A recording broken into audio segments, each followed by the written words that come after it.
Hello, welcome to my first Star Wars Legion painting video. Today I'm going to be painting up a crab droid for my good friend and regular opponent Ed. I'm unsure why I've offered to do it for him, he beats me all the time. Assembly of the crab droid was super easy. The instructions are all available on the AMG website. I think if you couldn't get on the website you could probably muddle your way through it as part 1 glues to part 2, which glues to part 3, etc. There was hardly any mould lines or anything like that to clean up, just a little bit of filing to be done where I had clipped the model away from the sprue. I then glue it all together with Tamiya Ultra Thin. This works by chemically fusing the two parts of the plastic together. Now Ed's keen to have his army based on a Geonosis theme, so I wanted to tell a little bit of a story with the base, especially given the pose the crab droid's in, so I decided to have it clambering over some rocks. To make this I just got out a few bits of old cork that I had knocking around, super glued those to the base, and I also dug out an old clone helmet I had in my bits box and glued that on.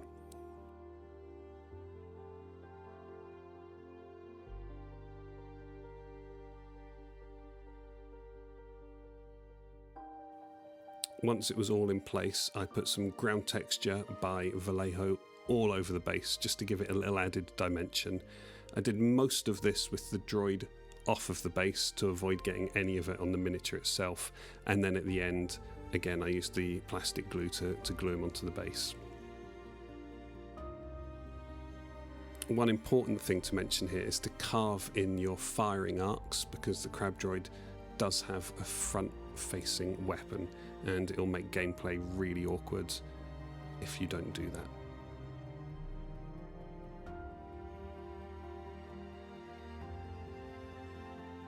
And then once on the base I just went round the edges and put the last of the Vallejo texture paste on.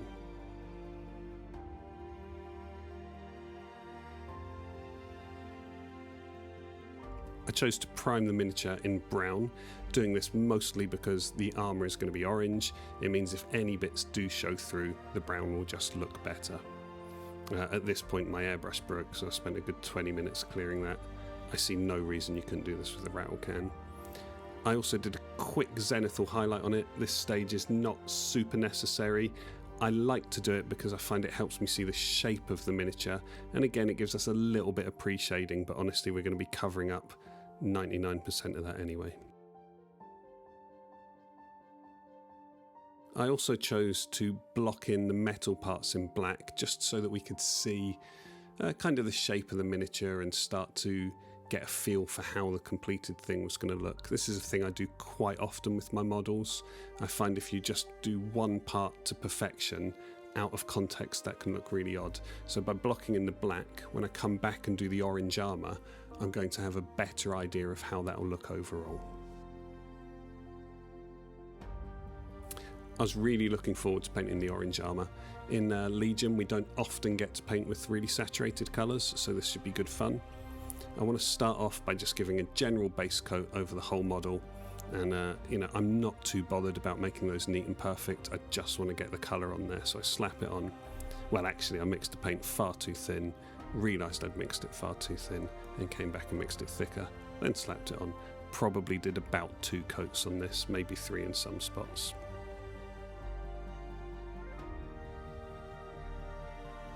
I do find these scale 75 paints have a transparency to them, so they do tend to need a couple of coats.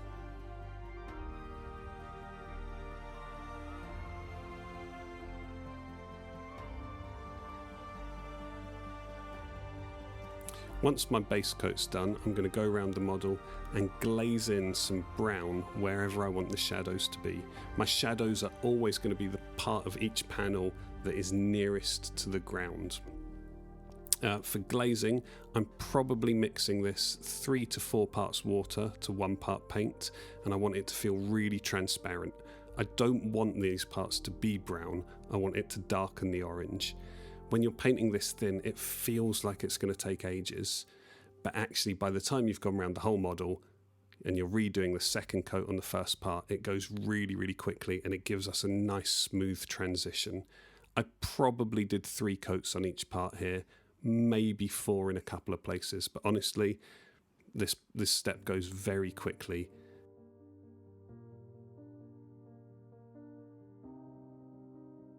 I do find you can get a little thicker with your glaze mix, a little heavier with the body of it, once you've done the first coat or two. And you'll see that here, where I just sort of put some thicker brown paint in and really reinforce that shadow.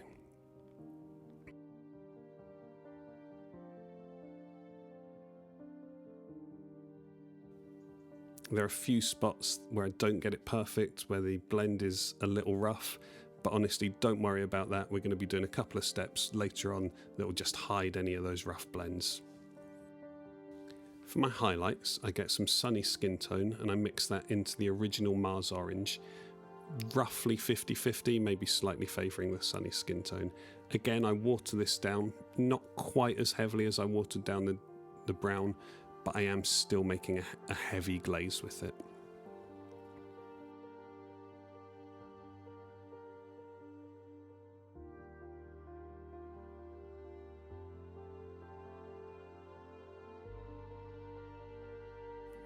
To choose where I place the highlight, it's really simple. It's the part of the panel that is the highest up.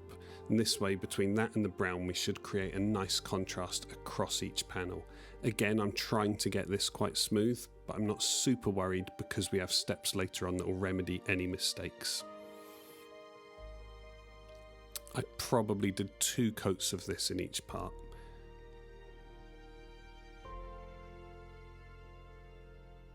I then come back in with pure sunny skin tone, mixed in with a little water, and go back over those highlights and cover roughly half of them in the pure sunny skin tone, again to really make each area pop.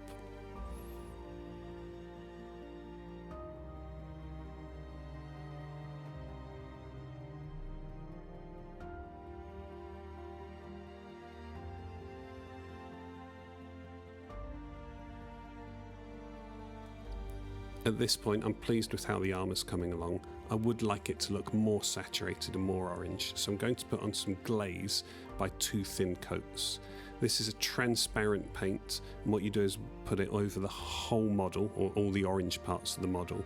It will help blend together any rougher blends, as well as add in general saturation to make it really pop. Careful when you're doing this though, do not let it pool in any areas. It isn't a wash or a contrast paint. We want an even coating over the whole model, and you can instantly see how it's really sort of turning up the orange colour. I feel like I've said orange way too many times now.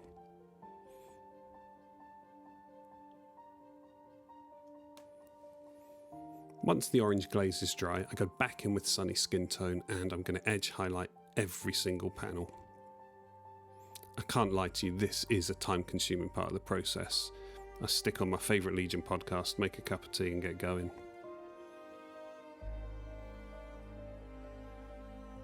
Take your time with your edge highlighting, gently feather it in, get a little bit of feedback from the brush. I actually quite enjoy this process. Don't worry too much if you do mess it up or if any of the edge highlights are a bit rough. You can always paint over it, or again, later on we're going to put in a couple of steps that will hide any blemishes anyway.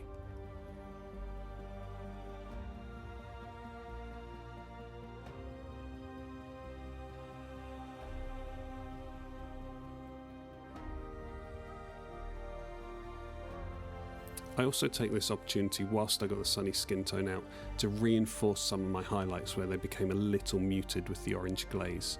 To do that, I take that pure sunny skin tone, watered down a little bit, and I just stipple in gently a couple of highlights where I want the brightest points to be. And then this is the step where we're going to hide any mistakes. We're going to just really cleanly, with a really sharp brush, put on little slashes of sunny skin tone here and there. My choice of where those goes, largely, is where I've messed up any blends. It helps hide those blends. It also shows a little bit of battle damage and like this droid has been used and been in the wars. I then go through the whole process again on the, what do you call it, the body of the crab, the carapace. Is a carapace a thing? I feel like that's a thing. So I paint it orange, I glaze in some browns, I paint on some highlights, I edge highlight it, glaze it, stipple in all that. And then finally put little bits of battle damage on once I've done the edge highlighting.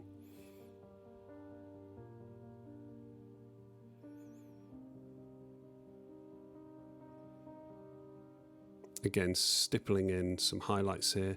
Try and really emphasise the shape of the droid. Also, I like the stipple on the body because it gives it a little bit of texture. It makes it feel a bit crabby, if crabby's a word.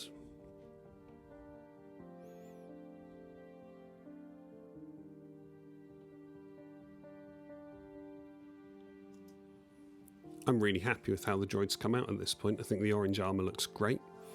As I rotate it round, I'm happy. Most of my mistakes are hidden. My contrast on each panel looks good. I would like some of the highlights to pop just a little bit more so I can draw people's eye to the areas I want them to look at. And to do that, all I'm going to do is mix a little bit of off-white in with our sunny skin tone and go back in and stipple onto a few of the highlights, those points, just to really make them leap out. I do this with a really sharp brush and I take my time doing it.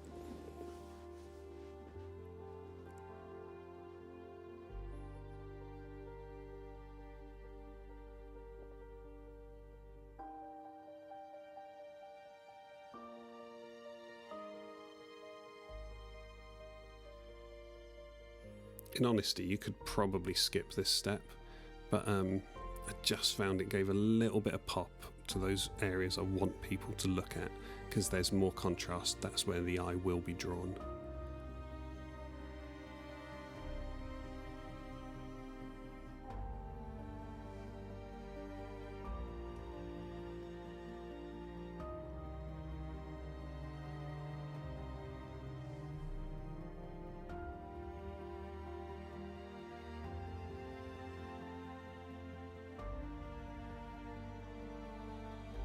And there we go, that's the armour done, that's the hard bit of the painting done.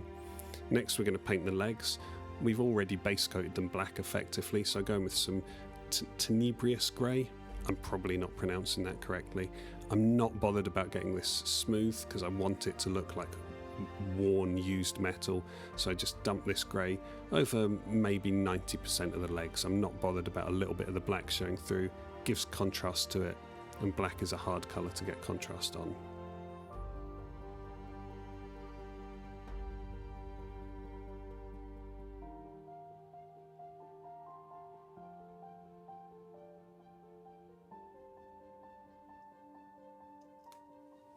I then take some Vampiric flesh, mix that in with my Tenebrous grey.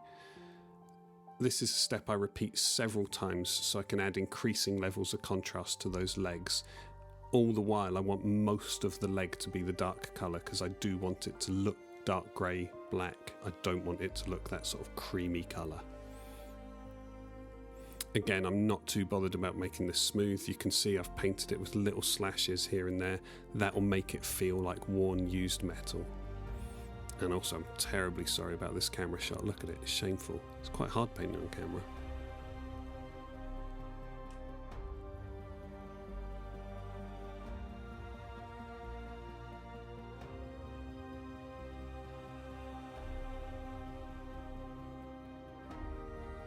Like I say, I repeat that step a few times, then finally go in with pure Vampiric flesh to edge highlight the legs. This time I'm not too worried about getting the edge highlights smooth, and I sort of dot along the edges as I do it, again to make it look a little bit worn. You can see I do this with a really sharp brush, not much paint on it. And instantly I feel like it makes the shape of the legs pop out and be readable from someone playing the game a few feet away.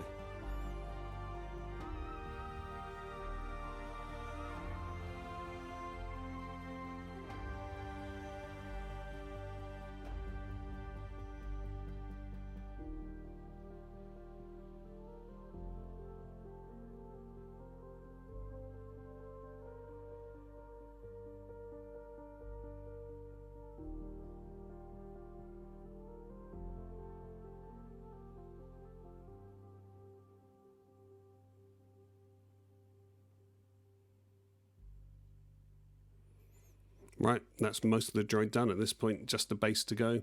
Goes really quickly. I've got some Mahogany Brown by AK Interactive, which I think is the perfect colour for Geonosis, and I water that down a little bit just so it can get over the texture nice and easily. I do 2 coats, I blast it with a hairdryer in between so it takes no time, and I just slap that over the whole base.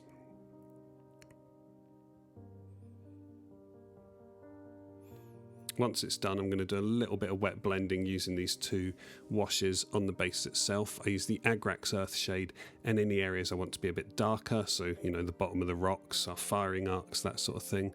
And then I'm going to use the Flesshade on the flatter parts. I'll wet blend it on the model. It takes no time at all. If I'm honest, I think I do go back in and repaint the firing arcs with a bit of black later on just to make it more usable in gameplay.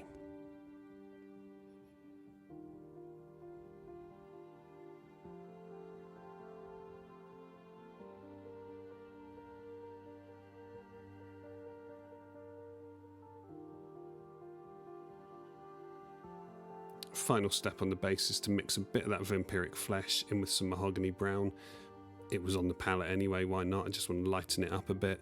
And we're going to dry brush that over the base lightly just to give a little bit of contrast. We don't want too much contrast because whenever you look at images of Geonosis, they tend to look very much the same colour. So I'm just lightly dry brushing that over the whole base.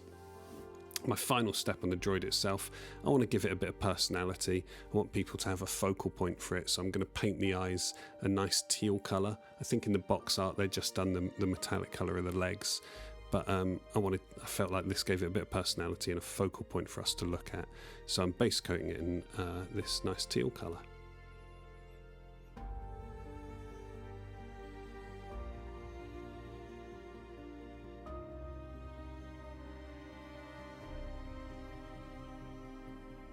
I'm then going to take some sunny skin tone, mix it in with the teal just to lighten it up. Again, give it a little bit of contrast. Not super bothered what colour I use here, I just want it to get a little bit lighter. As I mix these 2 together, I like that it's creating an unusual greeny blue colour. Hopefully that will make it feel a bit weird and a bit alien, which feels very Star Wars to me. I stipple the highlight on, remembering this is a globe, so I'm doing the top half of it roughly in the highlights.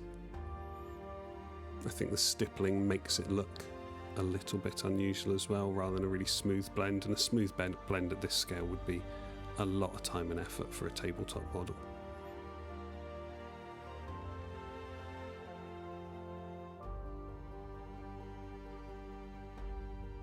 And then mix in a tiny bit of the off-white just to do one final highlight.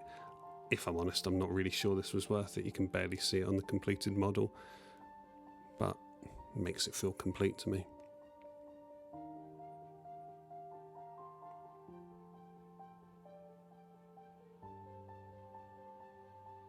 You'll probably notice I'll often just sharpen my brush on the back of my hand before I do any fine work like this, just to make sure the point is as fine as it can be, and therefore I can be really precise with my brush strokes.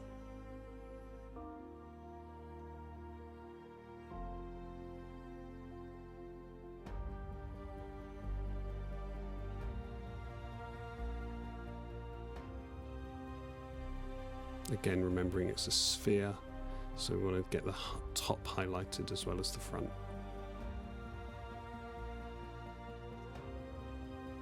And that's our painting more or less finished. You can see I've rimmed the base black. I've gone in and finished off all the other bits that I didn't show on camera because that would make a really long video.